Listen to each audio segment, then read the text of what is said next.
As dawn was breaking over Fort Simpson on the planet Perdition, the MechWarriors of the 265th Heavy Assault Regiment, an independent unit from 46th Corps, were beginning their daily operations. The capture of the Taurian Freedom Army base on Camadiere the previous year had failed to result in the reduction in attacks and riots that the SLDF had been hoping for, suggesting there was more at work than the efforts of a simple terror cell. Tensions within the Taurian Concordat were high, but such an experienced unit, and one so heavily armed possessing nothing lighter than 60 tons, had little to fear. The date was April 14, 2765, and at 1703 a sentry spotted a civilian vehicle approaching the base. The patrolling lance moved to investigate as the car pulled into the fort. The tarp covering the truck bed blew open at the corner, giving the MechWarriors a fraction of a second to recognise the nuclear device contained within, before detonation instantaneously erased them and the rest of their unit from existence.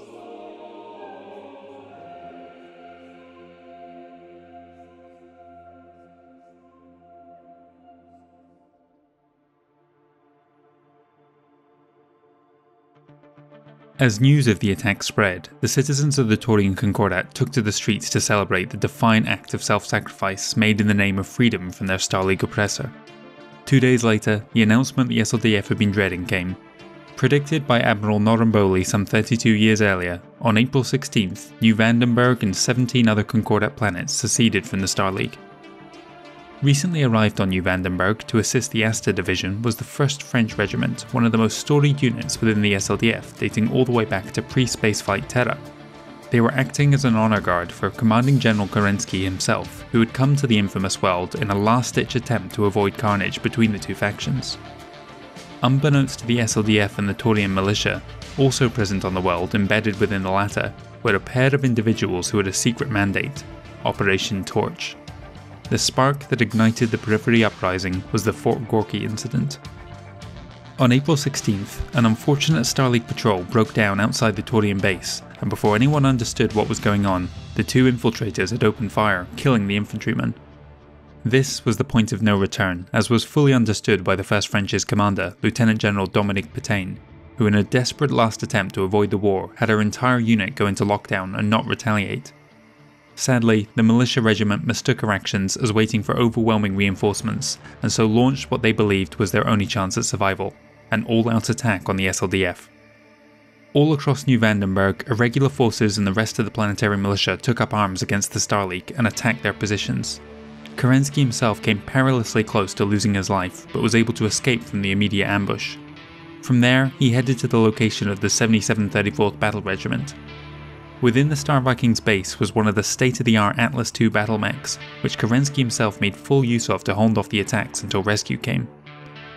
Operation Torch, the work of Rimworld Republican insurgents, had been a success, and the fire that started on New Vandenberg became self-sustaining, spreading across first the Taurian Concordat, and then both the Magistracy and Outworlds. To the Star League, this period was known as the Periphery Uprising, but in the territorial states they called it the Freedom War, for that was what they were fighting for. On April 18th, news of the Fort Gorky attacks reached Alpharats, and the 74-year-old President Beatrice Avila. Upon hearing the news, she relaxed back into her bed, drew her final breath, and spoke her last words. And so it begins. She died with a smile on her face. The Periphery is usually the butt of some wry joke told at fancy parties or dismissed as a minor annoyance by the lords of the great houses who share a border with them.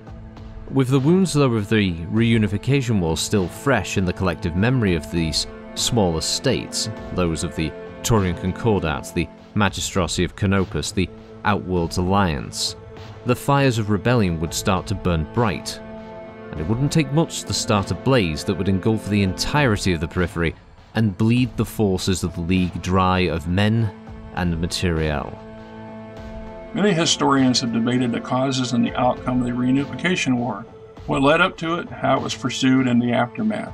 Among these debates were the many failures by various intelligence services of the SLDF, Star League, and various houses. Questions that were never answered.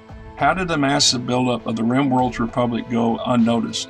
Was it hubris or incompetence that led to the Intersphere's powers to woefully underestimate the determination of the Periphery to fight to the bloody end even when they knew they were vastly outnumbered? SLDF forces were under rebel assault all across the Periphery. They received orders to withdraw to their bases and fortify while they waited for assistance to arrive from the Inner Sphere.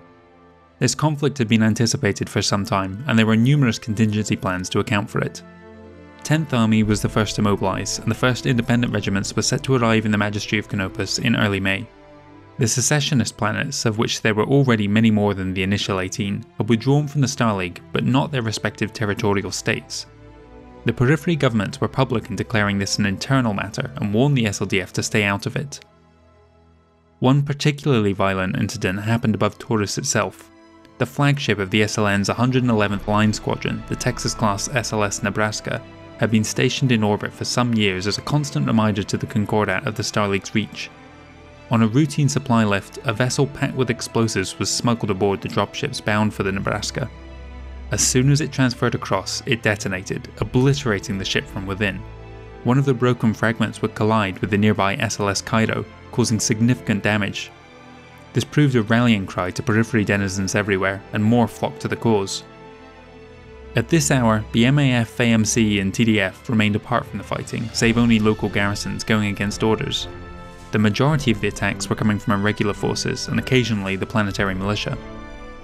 There was somewhere between 100 and 130 regiments of these irregulars, though the use of the term regiment implies a degree of organisation that wasn't present. Most were small bands operating on their own, some were tantamount to mere mobs. The Periphery governments, while officially remaining neutral, had figuratively thrown open the doors to their armories, meaning almost everyone now carried some form of weapon.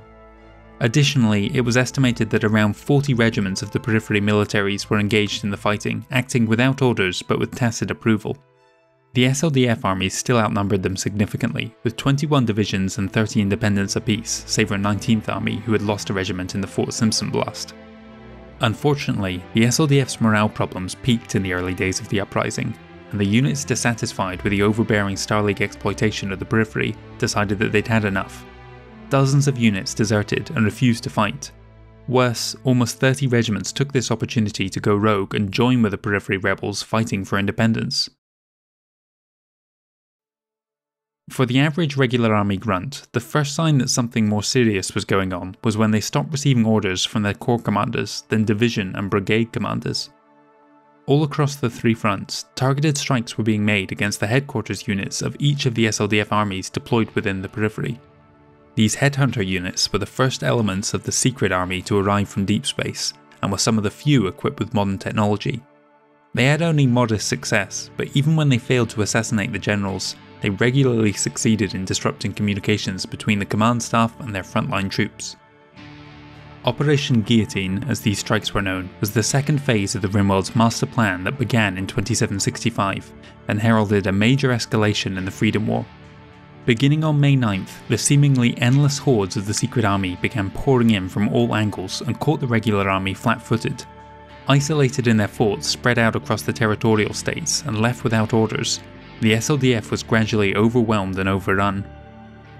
Numerically, the two sides were roughly equal, but with the Star League forces spread across various garrisons and unable to issue orders to consolidate a front line, the rebels were able to achieve massive local superiority, and even with their substandard training, win crushing victories. These in turn inspired more planets to throw in their lot with the rebels, and by June, 80% of the Periphery had seceded from the Star League. Within the first weeks of their arrival, 18 of the isolated divisions had been wiped out. Many were destroyed by nuclear fire, the rebels not bothering to launch a traditional assault against their fortified bases. In July, word reached the SLDF of another battle on the far side of the Star League. The Rimworld's planet of Götterdämmerung had come under attack from a division of rebel forces, but were beaten back by the RWA, who were able to respond with 20 combined arms regiments. This was taken as proof that the Rimworlds were not taking part in the uprising and were remaining loyal to the League.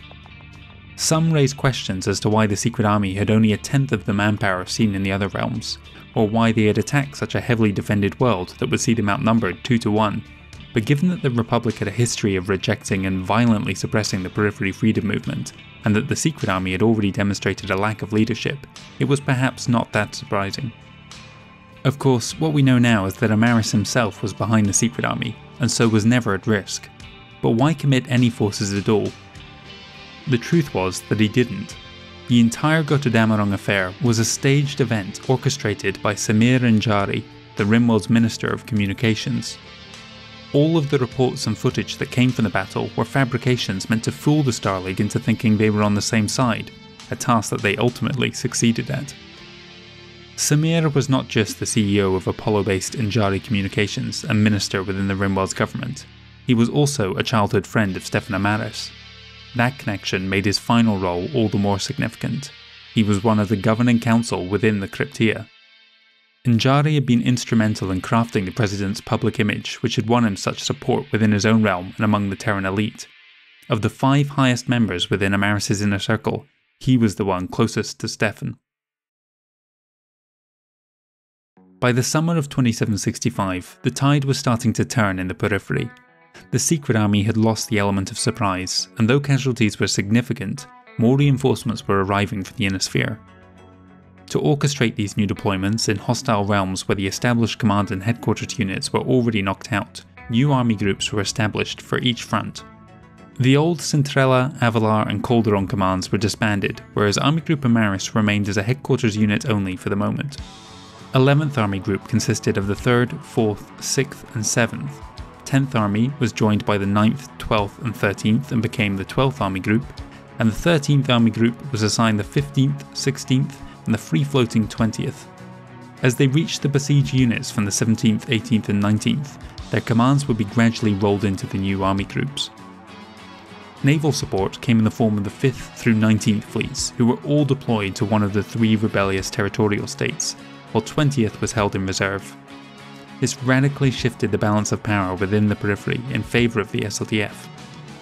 However, those units left within the Inner Sphere now needed to pull triple duty in order to continue to garrison the member states, several of which were suspected of moving towards a break from the Star League themselves, even before the uprising. To assist them, 2 of the 3 corps of 1st Army left the Terran hegemony and moved further out.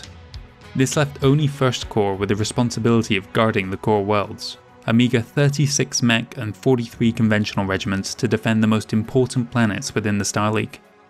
None of this happened overnight, of course. It was a gradual redeployment over the course of a year or so, but by the time the 14 armies had assembled, 304 divisions and 205 independents were fighting, equating to around 1,400 battlemech and 1,600 conventional regiments. Or to put it another way, around 70% of the entire SLDF. The Outworlds Alliance would prove one of the more challenging campaigns, as in terms of territory, it was the largest of the 3 rebellious Periphery realms. On the surface, it looks as if it was the campaign to which the smallest assignment of SLDF had been dispatched, but the expansive nature of those armies that had been deployed in the Draconis Combine actually meant they had the greatest number of units available. 15th Army would push along the coreward edge of the Alliance, 20th would move along the Federated Sun's border, while 16th would push up through the middle. Leadership in the Outworlds after Beatrice Avalar's death had passed to her daughter Alice, whose primary concern was staying out of the fight altogether.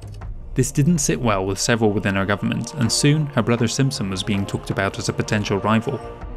Using his influence, he was able to get the Cerberus Watch and Remora Regulars to engage the encroaching SLDF.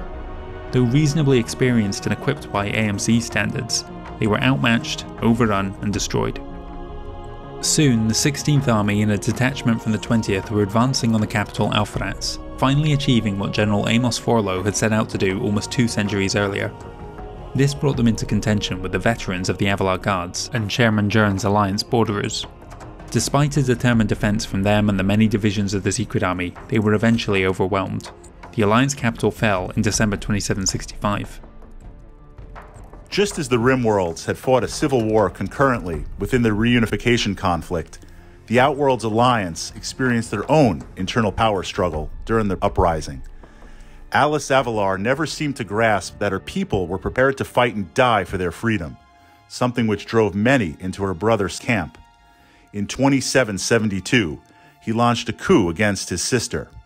Despite initial success, Alice's non-combatant position was now looked upon favorably after the dramatic shifts in power that followed the Periphery Uprising. An eventual compromise was reached, and the presidency was handed to her son David.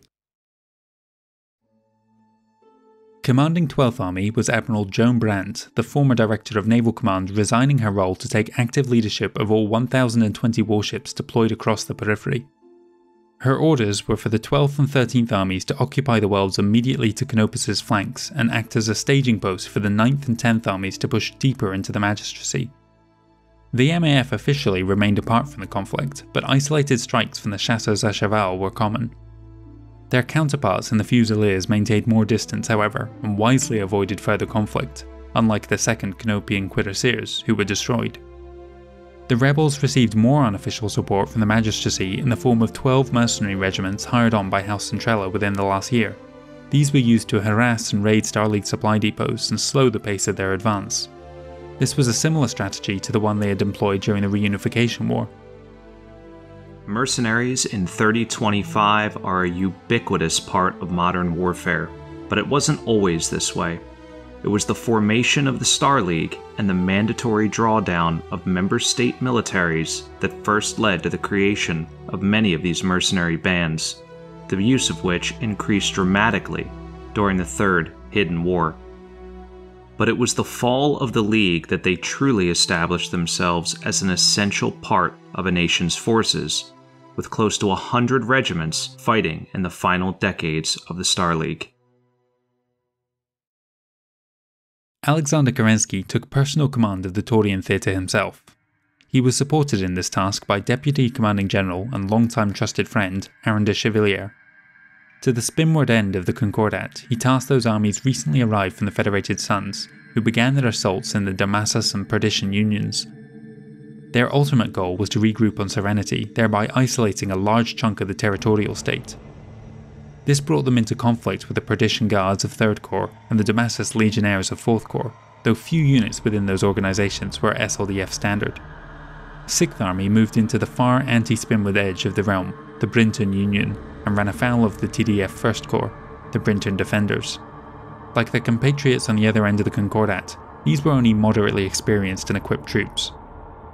Moving down the centre was 7th Army, who first targeted Atreus Prime within the Hades Union. They had the most challenging task and would face the stiffest opposition from 2nd Corps, primarily the Hades Cavalry and Guards. Kerensky knew by this point that Protector Nicoletta Calderon had been funding and arming the Taurian rebels for years, but to confront her with these accusations would almost certainly result in open war with the Concordat.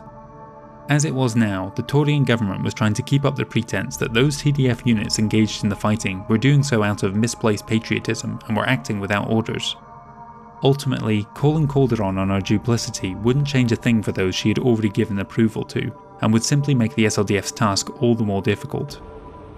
Kerensky soon found that many of his corps and division commanders were simply not up to the task ahead of them. They were peacetime generals, and their lack of aggression was resulting in high casualties and slow progress. Many were replaced during 2765 and 66.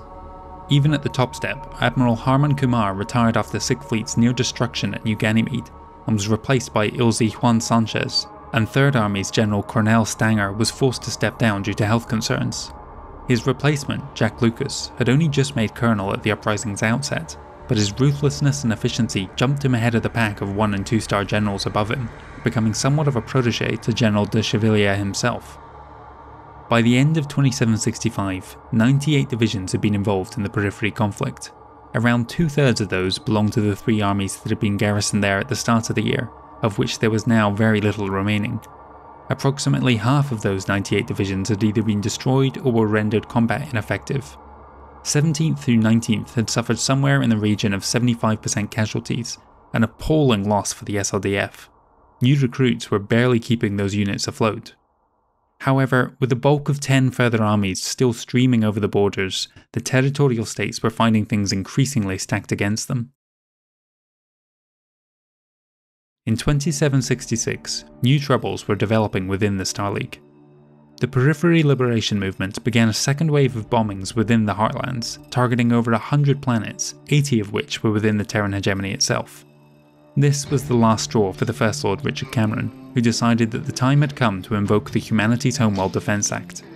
Word went out to Stefan Amaris that help was needed. The RWA responded immediately. Beginning in the mid-year, Republican troops started to arrive on Earth.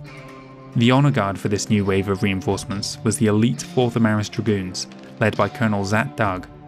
This unit was attached to Cameron's own personal bodyguard, the pinnacle of the entire SLDF, the Royal Black Watch. The lead unit, not just within the Stefan Amaris Imperial Division, but the entire Rimworld's army, was the 4th Amaris Dragoons. When the RWA split in two during the Reunification War, they remained loyal to the first consul. They later fought alongside the SLDF during the final liberation of Apollo and became a de facto house unit of the Amaris family. Their loyalty was rewarded with the best equipment the Rimworlds could acquire. When the 4th Amaris Dragoons deployed to Terra, they were partnered with Richard Cameron's own Royal Black Watch, the personal bodyguard of the First Lord. That Amaris would send his best troops to bolster Richard's defenses was meant as a gesture of friendship. No camaraderie existed between the units, however, the two taking up positions on opposite ends of Unity City, as far apart as they could get while still remaining in reach of the Royal Palace. Some 30 BattleMech regiments had arrived with this first wave from the Republic, a number chosen and agreed upon by both Amaris and Cameron. It was decided that the Rimworld's troops should never outnumber their native Terran forces. However, as time passed, the abundance of Rimworld's troops became conspicuous. Across the Hegemony, people were seeing foreign troops in greater and greater numbers. While 30 mech regiments was the official number, the shipping manifests all lied. Those units who were arriving had a functional strength of more than double the standard amount. Before long, 16 whole divisions were occupying defensive positions across the Hegemony.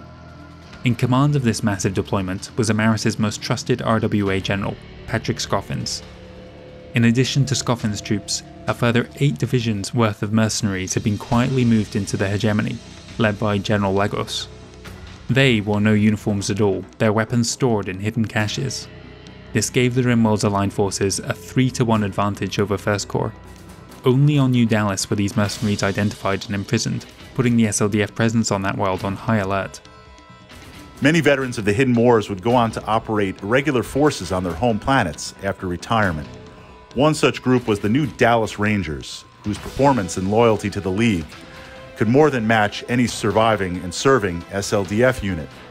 The sudden appearance of vast numbers of Rimworld personnel was a touchy subject, and the two rarely mixed. The heightened suspicions and discipline maintained by the Rangers led them to discover the existence of a hidden mercenary force, which they promptly arrested. The irregulars could not yet prove it, but they were sure there was some connection between the Mercs and the RWA. Another few weeks might have just been enough time for them to uncover the horrible truth and potentially prevent the disastrous events that would soon unfold.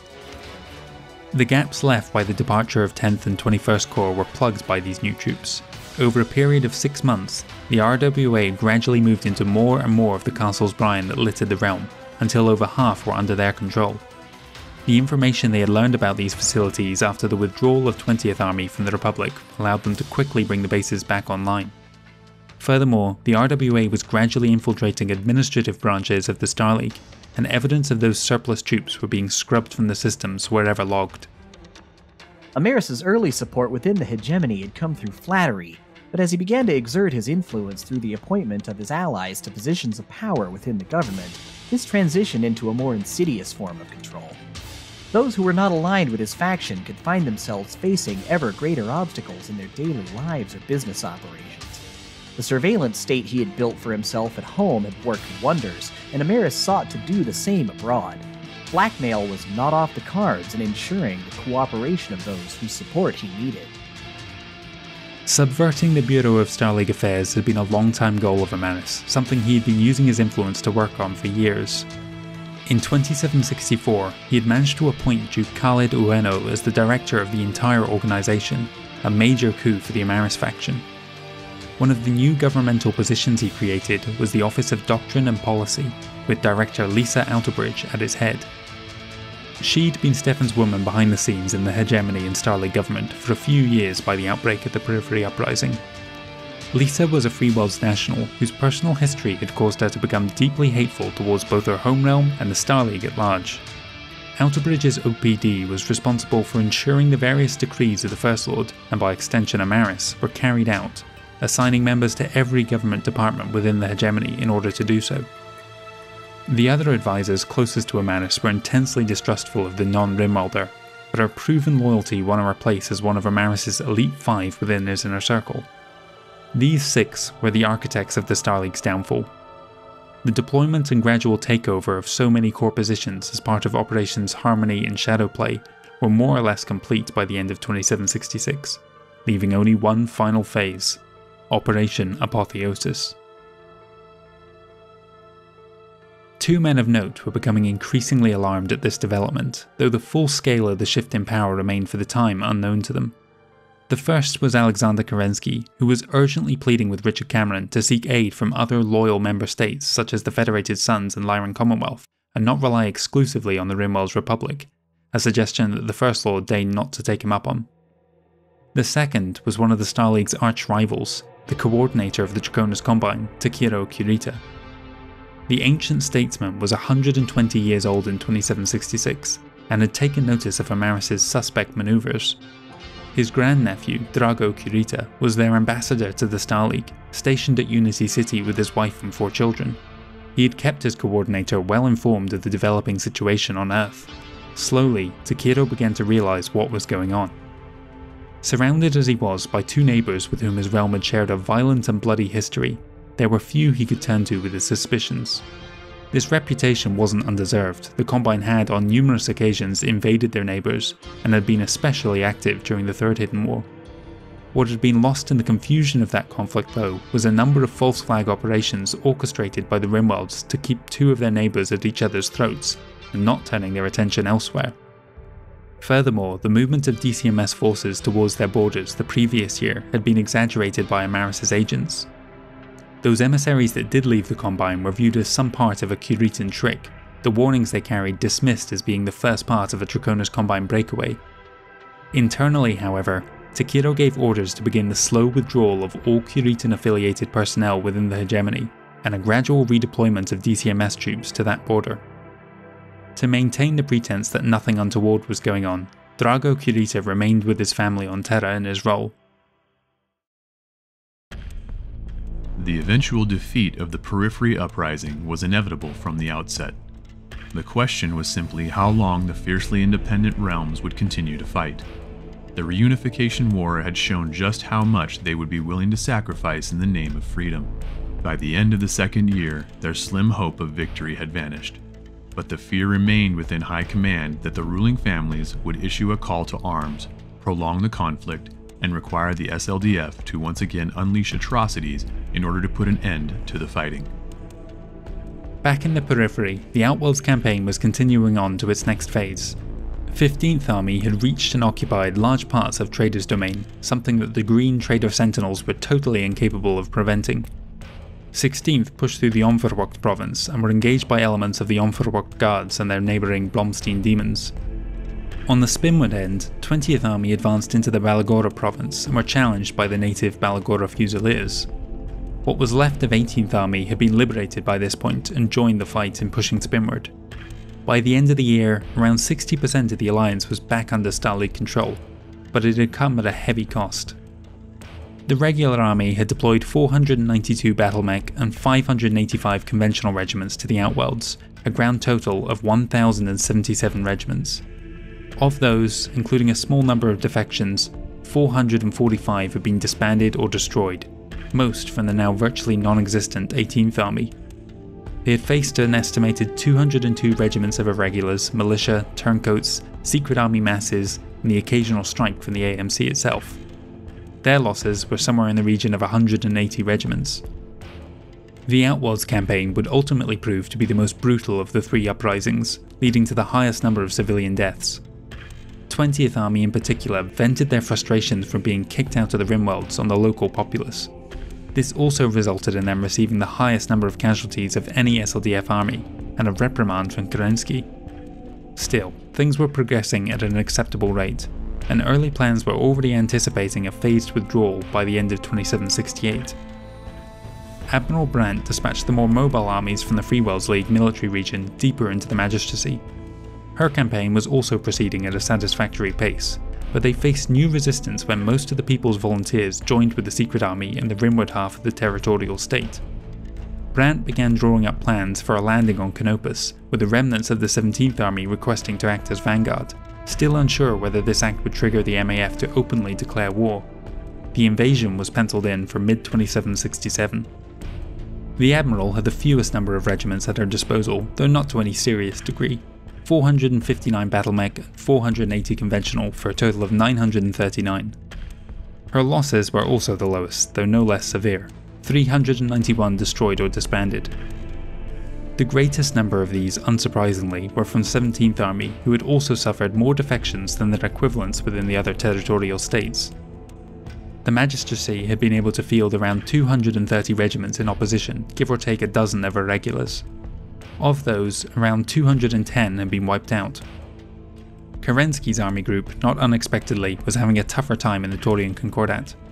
3rd Army had completed their encirclement of the Badlands cluster, avoiding that maelstrom of stars just as their predecessors had in the Reunification War, and was now waiting on Serenity for 4th to reach them from the opposite direction. In the centre, the 7th were making slow progress, their proximity to the Hades cluster drawing elements of the Pleiades units of the TDF 3rd Corps into engagements with them. 6th Army had completed moving through the Brinton province, was now at the border of the Hades Union. Ahead of them lay the cursed planet where all this chaos had started, New Vandenberg. Their equivalent strength was about equal to that which had been dispatched by Forlo to take the planet 180 years earlier. The fight was not an easy one, but the Taurians had never fully recovered from their ancestors' loss, and despite being a major staging post for the Secret Army, New Vandenberg fell in January 2767. An assault on the Hades cluster lay ahead. The Taurian campaign under Kerensky had fared marginally better, but it was feared the worst was to come if they were again required to take the Hades cluster. 433 battle mech and 510 conventional regiments had been deployed so far, 943 in total, of which 419 had been lost or were to be disbanded. Irregulars, Secret Army, deserters and rogue TDF accounted for the 233 regiments that had opposed the Star League, circa 200 of which were now destroyed. The Freedom War would go to show just how big a difference leadership can have in the conduct of a war. Despite both sides having broadly similar goals to their predecessors in the Reunification War, the scale of the atrocities were far smaller and less frequent than before. Though the Ares Conventions hadn't been an official part of the SLDF doctrine for centuries, Kerensky pushed to have his troops follow their principles where possible. The Secret Army, though fanatical in their defence, were ultimately fighting for their homes and did not wish to see them bombed. The use of chemical, biological and radiological weapons was therefore far less common, and nuclear weapons too were generally restricted to the SLDF forts and castles. Nevertheless, by early 2767, the list of casualties was already in the millions, of which around 1 million were dead.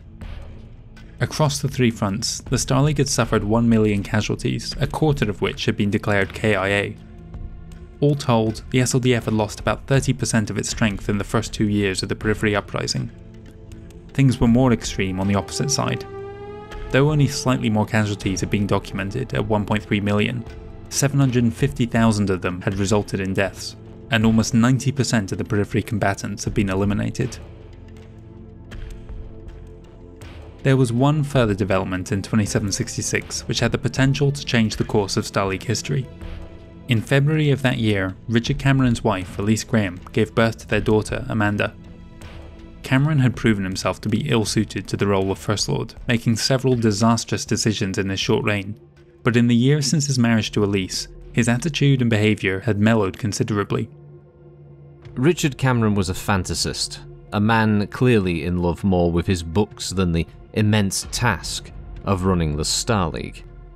His friendship with Amaris eroded any legitimacy he once held with the Lords of the League, and they themselves would take advantage of his weak rule the same way Amaris did. That said, the Lords themselves held little interest in the betterment of the League as a whole, preferring to focus inwards and take what they could for themselves. Truly, the League at this point was becoming less and less cohesive. Richard had never been on good terms with any of the council lords, but after the birth of his daughter, he felt compelled to better that relationship, for her sake if no one else's. He reached out to each of them in turn, receiving replies that ranged from cautious to disinterested, but over the next few months, dialogues were opened that had the potential to develop into stronger alliances. One individual, the first Prince John Davion, even met with Richard Cameron on Earth. Whether any state matters were discussed is lost to history, but the conversation eventually turned to the topic of fatherhood. Davion imparted what wisdom he could on the issue, to which Richard seemed receptive.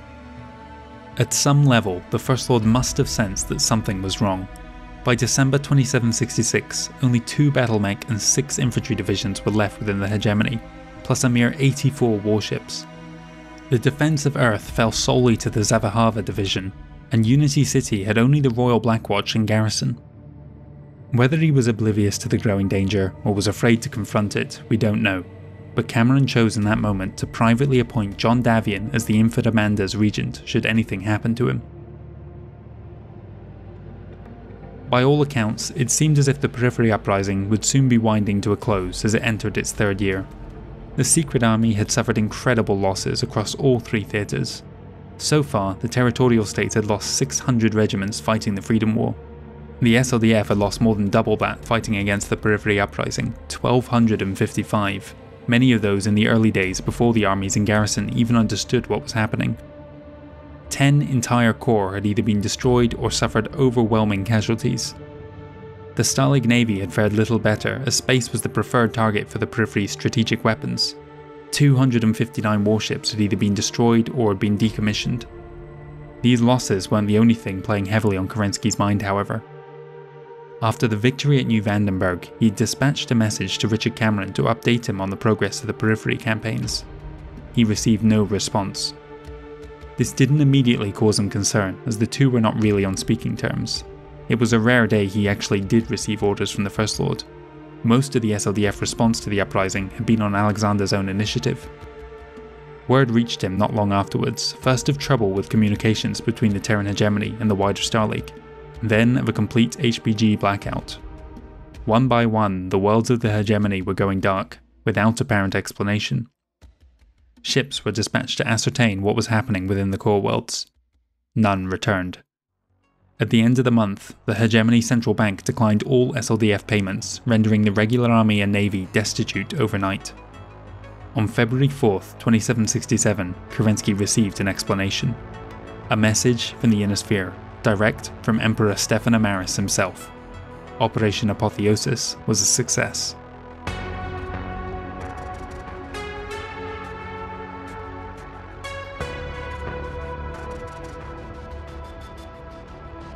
This is it, guys, this is it, the final moments before disaster strikes. I can't believe it has taken us 2 hours to get to this point, but next time up, it's the Amaris coup. It's going to be a long episode as we detail everything that took place on just one planet, on Terra. I decided to split it, essentially, so all the superfluous details after each hour got kind of summarized in episode 5. The next one, going to focus directly on the coup itself on Earth. Thank you once again to everyone who collaborated with me on this one. I did episodes 2 and 3 concurrently, so you've had the same cast of people for the last 2, plus a couple leftover quotes from that first episode. If you want to support the channel, like I said last time, sharing it around is the #1 thing you can do to help. It really boosts the video in the YouTube algorithm. It loves to promote it more if it sees numerous shares. Or if you want to be a bit more direct, I do have a Patreon link in the description below. Thank you everyone for all the kind words of encouragement, and I will see you next time for the Amaris coup.